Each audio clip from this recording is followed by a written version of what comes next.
498 वगैरह के और इन सब के मुकदमे हैं, उसके लिए कोई लीगल राय हम लोगों से उसके घर वालों ने नहीं लिया था। जून के बाद से उससे हमारी कोई मुलाकात या बातचीत नहीं होती रही। निश्चित रूप से वह बहुत दुखी इस बात को लेके था कि उसकी पत्नी उसके बच्चे से बिल्कुल बात नहीं करने देना चाहती थी। वह बहुत ही सौम्य लड़का था, वो बड़ा ही व्यवहारिक लड़का था। कोर्ट में जब भी तमाम तारीखें पड़ी, 22 तारीखें पड़ी, ही वॉज वेरी रेगुलर और बड़ा विश्वास था जुडिशरी में उसको। और उसकी पत्नी का व्यवहार बहुत ही उसके प्रति खराब था। और आगे ये जुलाई से लेके या जून से लेके इसके बीच में क्या हुआ, ये निश्चित रूप से इन्वेस्टिगेशन का विषय है। देखिए, तमाम मुकदमे उसने कर रखे थे उनकी पत्नी ने, अतुल सुभाष के, और 498 डाइवोर्स का भी एक मुकदमा किया गया था, डोमेस्टिक वायलेंस का भी मुकदमा था, और 125 का जो मुकदमा चल रहा था तो वो हम लोग देख रहे थे। और 125 के मुकदमे में 29 जुलाई 2024 में फैसला हो गया था। फैसले में क्या हुआ था और किस तरीके का वो फैसला था? देखिए, वो फैसला मेंटेनेंस का था, जो कि पत्नी को तो कोई मेंटेनेंस नहीं दिया गया था क्योंकि पत्नी कमा रही थी, और उसके लड़के माने अतुल के लड़के व्योम के लिए, जो अपनी माँ के साथ रहता था, ये बताया गया, तो उसके फेवर में 40,000 रुपये प्रति माह का आदेश किया गया था। वकील साहब, अभी क्या कोई केस जौनपुर से संचालन हो रहा है या जौनपुर में कोई केस चल रहा है इस विवाद से रिलेटेड डिस्प्यूट से? देखिए, और मुकदमे 498 वगैरह के और इन सब के मुकदमे हैं, लेकिन उसकी पैरवी, उसके लिए कोई लीगल राय हम लोगों से उसके घर वालों ने नहीं लिया था। और जून के बाद से उससे हमारी कोई मुलाकात या बातचीत नहीं होती रही। जून के बाद से? जी। बातचीत में आपको लगा कभी ऐसा कि अतुल किस तरीके का मेंटली हैरासमेंट अतुल के साथ हुआ है या कुछ ऐसी चर्चाएं? देखिए, जिस समय ये मुकदमा चल रहा था उस समय और उसके दरमियान में निश्चित रूप से वह बहुत दुखी इस बात को लेके था कि उसकी पत्नी उसके बच्चे से बिल्कुल बात नहीं करने देना चाहती थी। वो बार बार चाहता था कि भाई बच्चे से हम बात करें।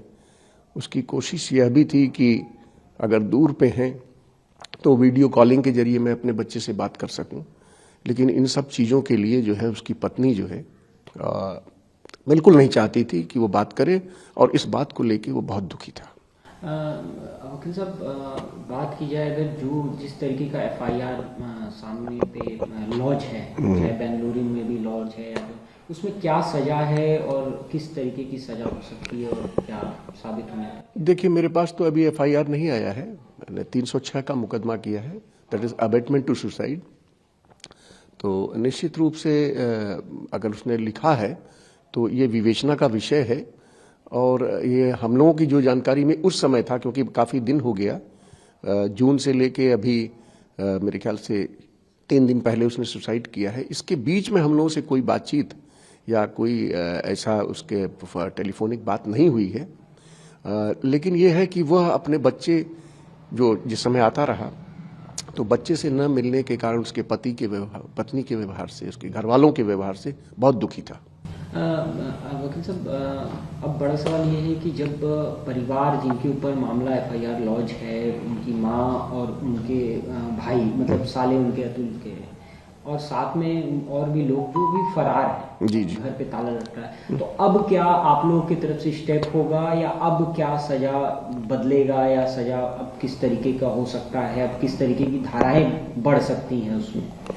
देखिए, ये तो सही बात है, ये इन्वेस्टिगेशन का विषय है और इस पे निश्चित रूप से इन्वेस्टिगेट करना चाहिए पुलिस को कि क्या सरकमस्टांस में हुआ। लेकिन वह बच्चे को लेके दुखी था, और निश्चित रूप से इसके बीच में जो प्रताड़ना उसको दी गई होगी वह भी निश्चित रूप से इन्वेस्टिगेशन का विषय है। और इस समय प्रीमैच्योर रूप से कोई चीज़ मेरे द्वारा कहना जो है वो बिल्कुल ठीक नहीं है। लेकिन निश्चित रूप से वह दुखी था, अपने बच्चे को न मिलने के नारे बहुत दुखी था। मतलब जैसे अतुल के ऊपर तमाम आरोप उनके ऊपर भी लगाए जा रहे हैं कि अतुल साइको है, तो आप क्या बताना चाहेंगे? नहीं, ये बिल्कुल गलत है। वह बहुत ही सौम्य लड़का था, वो बड़ा ही व्यवहारिक लड़का था, ही वॉज वेरी कोऑपरेटिव। तो कोर्ट में जब भी तारीखें, तमाम तारीखें पड़ी, 22 तारीखें पड़ी, ही वॉज वेरी रेगुलर और बड़ा विश्वास था जुडिशरी में उसको। अब बच्चे को न मिलने देना तो यह निश्चित रूप से हम लोग देखते थे, इस नाते वो बहुत दुखी था और उसकी पत्नी का व्यवहार बहुत ही उसके प्रति खराब था। और आगे ये जुलाई से लेके या जून से लेके इसके बीच में क्या हुआ, ये निश्चित रूप से इन्वेस्टिगेशन का विषय है और जानने ये बिल्कुल इस तह पे जानना चाहिए कि किस ढंग से जो है उसको फिर ब्लैकमेलिंग वगैरह तो नहीं किया गया, ये देखना होगा। लीगल प्रोस्पेक्टिव की अगर बात करें कि लीगली रूप से क्या होता है अगर ऐसे जो आरोपी होते हैं एफआईआर लॉन्च होता है और वो भाग जाएं तो?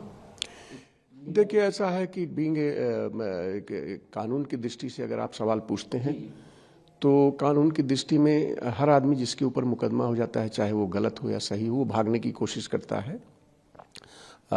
लेकिन प्रथम दृष्टिया निश्चित रूप से इसको लोग कहते हैं कि कहीं न कहीं से गलती उनके द्वारा है।